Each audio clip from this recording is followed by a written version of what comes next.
Hi, I'm Ashley Love from T2PTV, and tonight is the first race of the second series.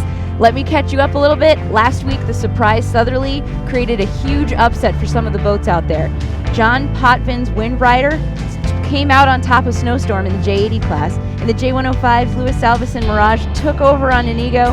And in the Etchells class, Martin Keeley's Blue Skies upset Carumba. But tonight, the scores are all back to 0, so it's really anyone's game.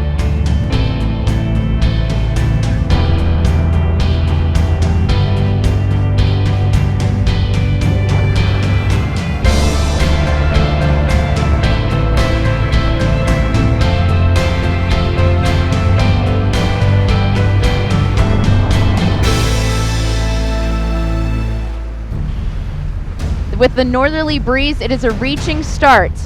And Downhill Express is the only far 30 to think that they want to start near the pin. It seems like a good idea to me. Correction, that was Gotcha, and this is Perf 1. The individual recall flag went up for QA2.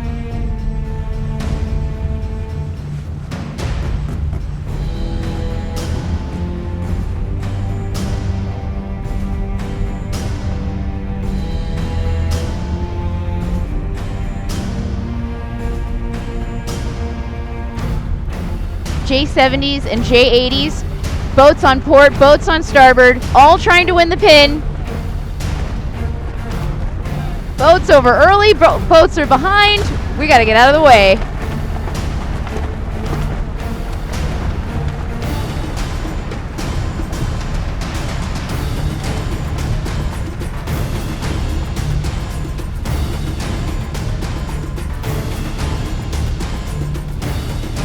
Derecho was one of those boats that were over, and even a millionaire couldn't catch them up to the rest of the fleet now. The Etchells are up next, and they are doing the same port starboard. 12:33, right at the pin is Blue Skies, who won the last series.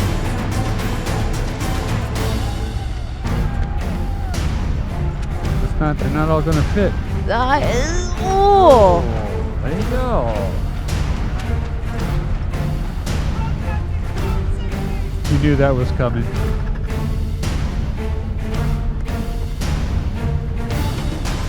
Ragdoll was the one to bet on that start. Perfect start, although they did have no one on starboard to mess them up. That's not their fault.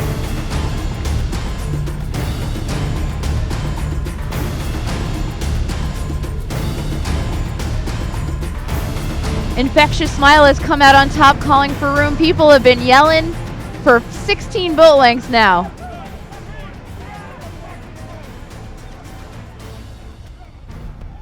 Little bad language. There's a protest there. They're saying Infectious Smile took way too much room. It's a little more civilized back here at the end of the pack, but now they've got an uphill slog. Chris and Catherine Brady sailing the boat provided by the St. Mary's College Boat Foundation, taking the farthest left path out here.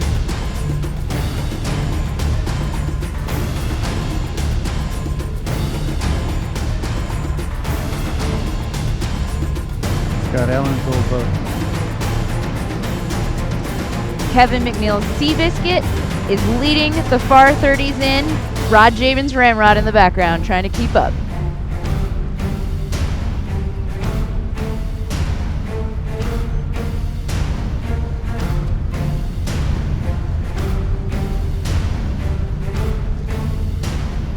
Jose Fuentes' Carumba. They got the lead stolen away from them in the last series. They are now winning this class, and Razzle Dazzle has found a way to get to this mark on port, just barely.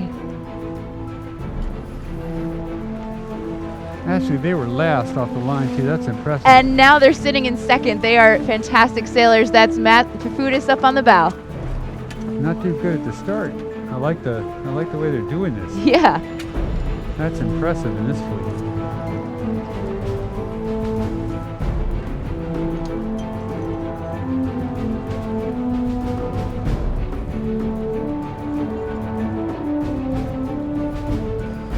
Maggie, Bazing, Aunt Jean, the J35s are all lined up on their way back into the harbor. We're going to have to see when they all come back together at the mark who is in the lead.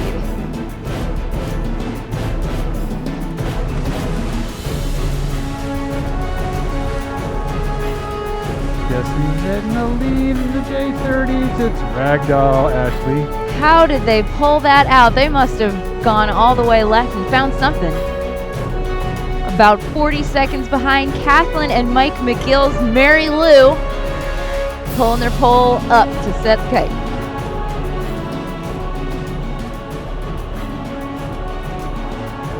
I got a question for you, Ash. Yes. How come nobody is ready to set their kite when they get to the top mark? No one was ready on that one. Maybe they're just set up for the wrong side? It's a rhetorical question.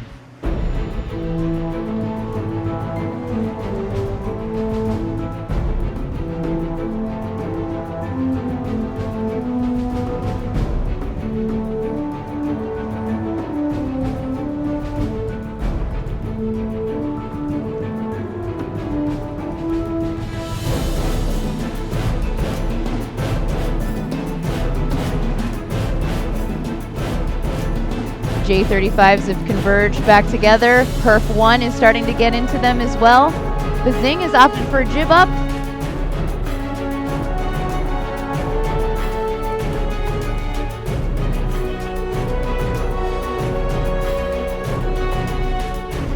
Bazing did opt for that jib, and they tried to do a drop to leeward. Nothing like sucking in the kite through the backstay. They got away with one there. They did, but they did lose Maggie. They're now in third. The Etchells have made their last jibe in toward the Annapolis Yacht Club, and Ed Holt, Eduardo Especial held on to their jibe for a while, so they are way down low in the pocket. It looks better here to the left.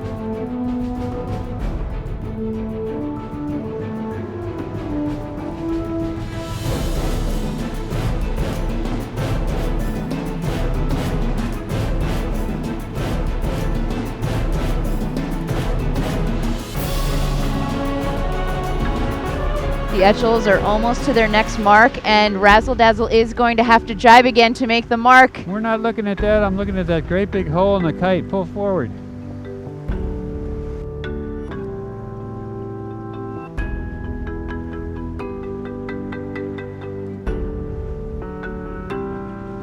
Okay, Ashley, what I was talking about was that hole in the kite. That can't be fast. There's a whole panel down on Carumba.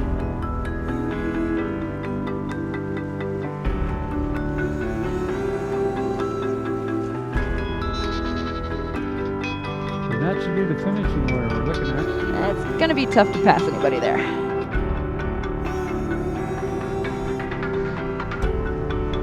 No mystery with the J35s, Ashley. Jimmy Sagerholm's Aunt Jean Maggie. making us proud. Maggie yapping at their heels.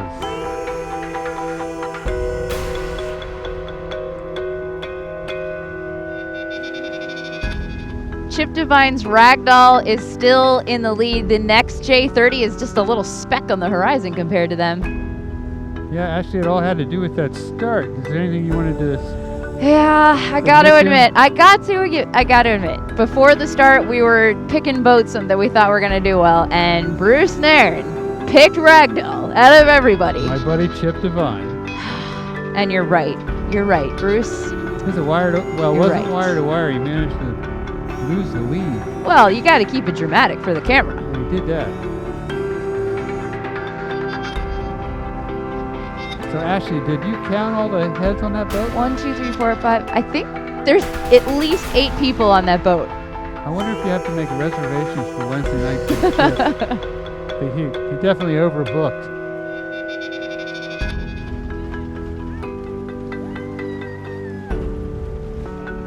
The winners.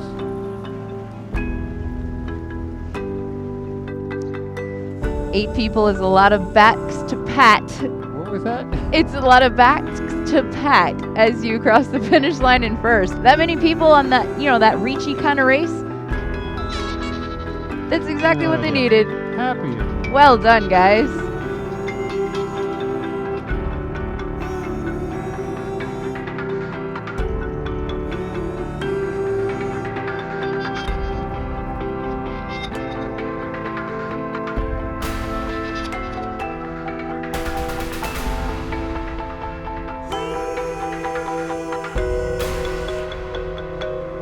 J105s. The first boat in is Crash, Andy Turner.